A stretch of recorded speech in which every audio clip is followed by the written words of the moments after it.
Bismillahirrahmanirrahim. Assalamualaikum warahmatullahi wabarakatuh. Perkenalkan, nama saya Fatmawati. Saya dari Prodi Pendidikan Agama Islam TP 6 semester 3, jurusan Tarbiyah dan Keguruan, dengan mata kuliah Akhlak Tasawuf. Baiklah, saya akan menjelaskan sedikit tentang tasawuf falsafi.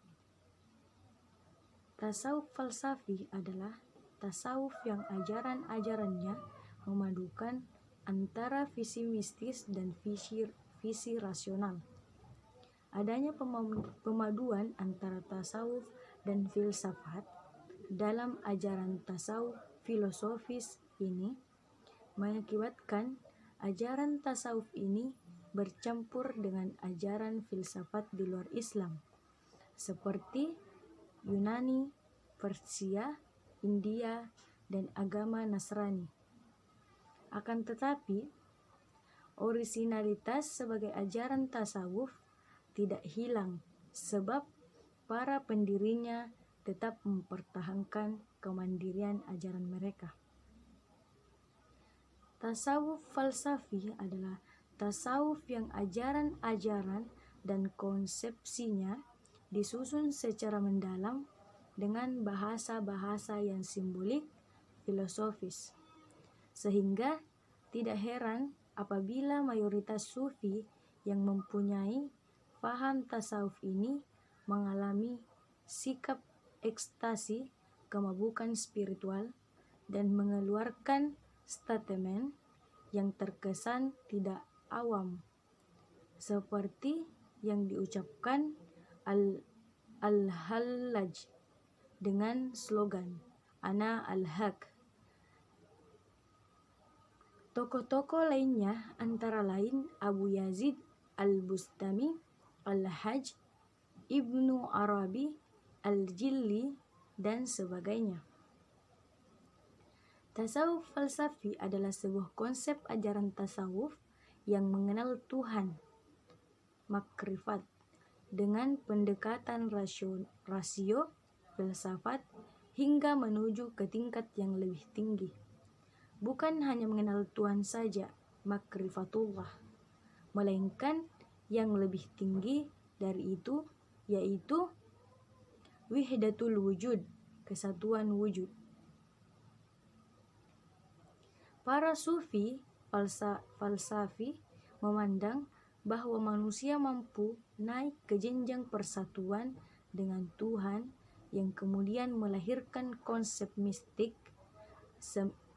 semi-filosofis, ittihad, dan fana baqa yang dibangun oleh Abu Yazid Al-Bustami. Konsep hulul yang dialami oleh Husain bin Mansur Al-Hallaj maupun konsep tasawufnya Ibnu Arabi yang dikenal dengan wahdat al-wujud, konsep isyrakiyah yang dirumuskan oleh Suhrawardi Al-Maktul, al-hikmah al-muta'alliyah yang digagas oleh Mulla Syadra, dan lain sebagainya.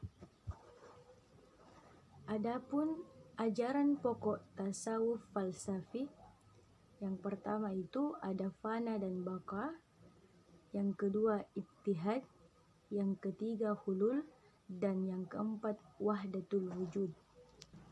Yang kedua, akhlak tasawuf amaliyah. Tasawuf amaliyah adalah tasawuf yang membahas bagaimana cara mendekatkan diri kepada Allah Subhanahu wa taala. Dalam pengertian ini, tasawuf berkonotasi pada tarekat. Tarekat dibedakan antara kemampuan sufi yang satu dengan sufi yang lain. Ada orang yang dianggap mampu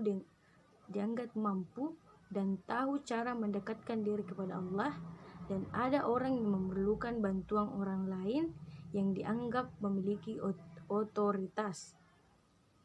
Dalam perkembangan selanjutnya, terbentuklah semacam komunitas sosial yang sepaham dan muncullah istilah murid, mursyid, wali dan sebagainya. Menurut Mulyadi Kartanegara, tarekat adalah jalan kecil menuju wadi.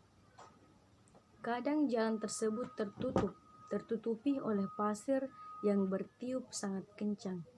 Oleh karena itu, untuk mengenal jalan kecil tersebut diperlukan pengetahuan yang akrab terhadap tempat tersebut, sehingga kita masih mengenal jalan ke oase tersebut sekalipun tertimbun oleh pasir. Sekian dari saya, lebih dan kurangnya mohon dimaafkan. Wabillahi taufiq wal hidayah. Assalamualaikum warahmatullahi wabarakatuh.